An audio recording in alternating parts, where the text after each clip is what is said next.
Hello everyone, I'm Khushbu Nathalia and thank you for coming back to my channel Conceptual Legal.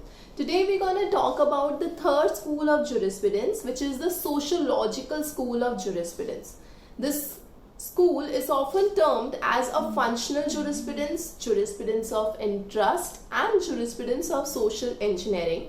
Why is it being called by these names is something which I'm going to tell you during the course of this video. Well, as we know that analytical school talk about the relationship between law and the state, whereas historical school talk about the relationship between law and the people and how customs play an important role in lawmaking process. This sociological school talks about the relationship of law with the society, and it talks about the interdependence of law with the other disciplines in the society such as political, philosophical, economical, and says that law cannot operate in a vacuum. So we need to understand it as a living being. We need to understand that law should be made keeping in mind the other disciplines prevailing, the other institutes prevailing in the society, because the ultimate objective of law is to justify or is to satisfy and to make law according to the needs which are prevailing in the society. And in order to understand that need, it is important that we understand the various situations, the various institutions prevailing and the shortcoming of those institutions or disciplines so that we can make law accordingly. So this is the whole idea of sociological school of jurisprudence. The father of sociological school in America is Roscoe Pound, and then we have other jurists who are associated such as Auguste Comte, Duguid, Eyring, Heinrich, and so on. Well, there are two ways in to understand or to study sociological school. The first way is that we go through the 4 stages and understand the jurist in those stages and cover the remaining jurist in the after these stages. And the second stage is that we go one by one with what is being said by whom. So I'm gonna go with my first method, that is I'm going to take the 4 stages of development and will be covering the remaining jurist in the next video. So let's get started. The first jurist is Auguste Comte, who is associated with the first stage, which talks about empirical scientific approach to law. Well, what does that mean? That means that he treat law society as an organism, and he says that it can progress when it is guided by scientific principles. Now, to make you understand what exactly I mean is that Auguste Comte was the first person who came with the term sociology as an independent discipline. And that is the reason he is often termed as a founder of sociological jurisprudence. He, as we know, if I talk about science, what does that mean? It means experiments and observations. So his approach was based on those experiences and on those experiments and observations and experiences, and that is the reason he came with this empirical approach to law. And he used these empirical, that is his observations and experiences, to understand the relationship of law with the society.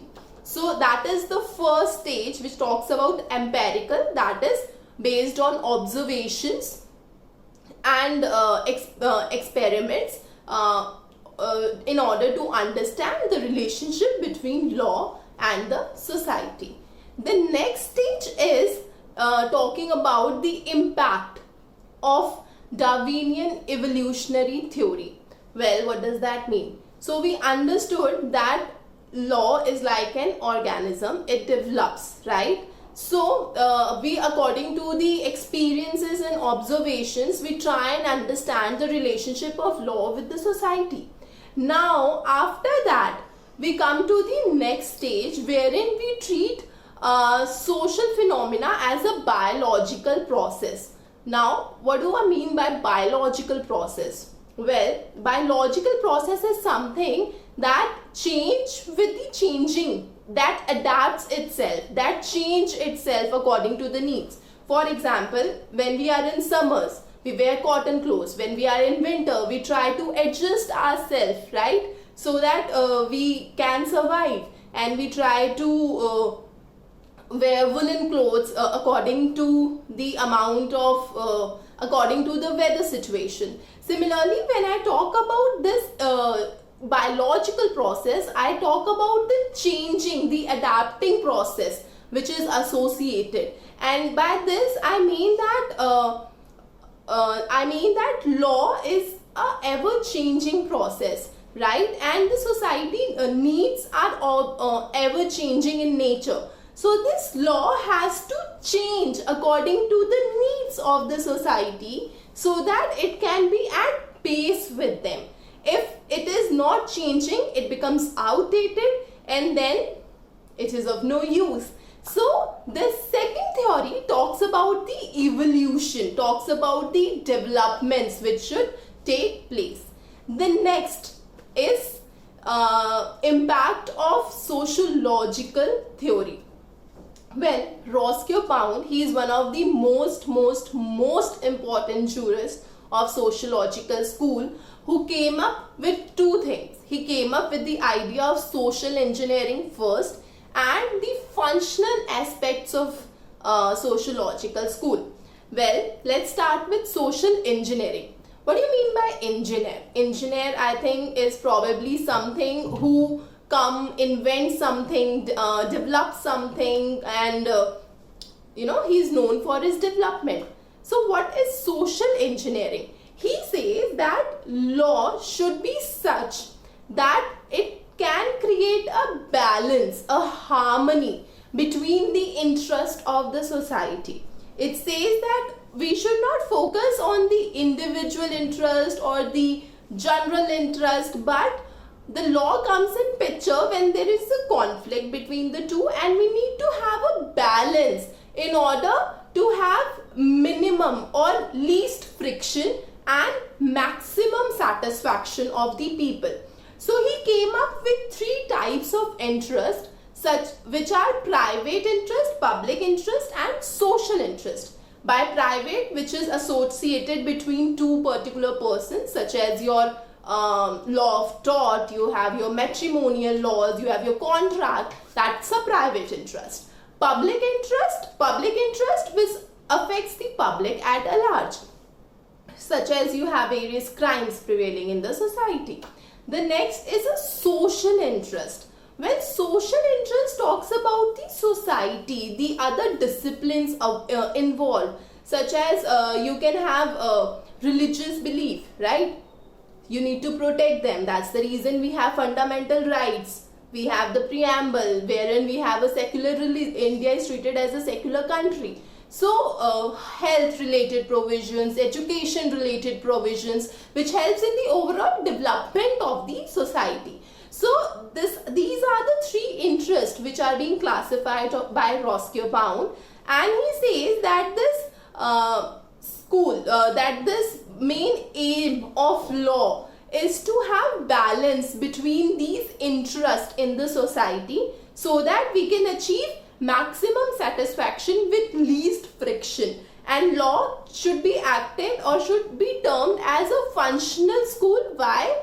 Because it has to change, it has to function accordingly, it has to modify itself accordingly. So that's what was said by Roscoe-Pound. I have listed few books being written by him, and which are very important for if you're preparing for any competitive exam. The one in red is a book which is often asked in net exams and other competitive exams, that's Law and Morals. So you can just have a look at these books. The final stage is the unification stage, which talks about the relationship of law with all other economic aspects of society which you can think of, whether political, economical, social, financial, everything you can think of. Why? Because law cannot be understood as one set, because it affects all the other things in the society. For example, if there is a check bounce, that's related to economy, right? You have economic offenses in the country, you have offenses which affect the interest of people at large, and you have when we talk about punishments, we take into consideration the mens rea, the mental element associated. So that is the reason that this law should not be understood in an isolation, but it should be understood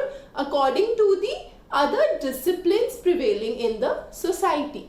So that's about the 3 jurists associated in sociological school. I'll be covering the remaining jurists separately in the next video. So if you like the video, please like, subscribe and share. You can also follow us on Instagram. We have our page by the name Conceptual Legal. I'll share the link in the description box. So thank you so much, and I'll see you in the next video. Bye bye.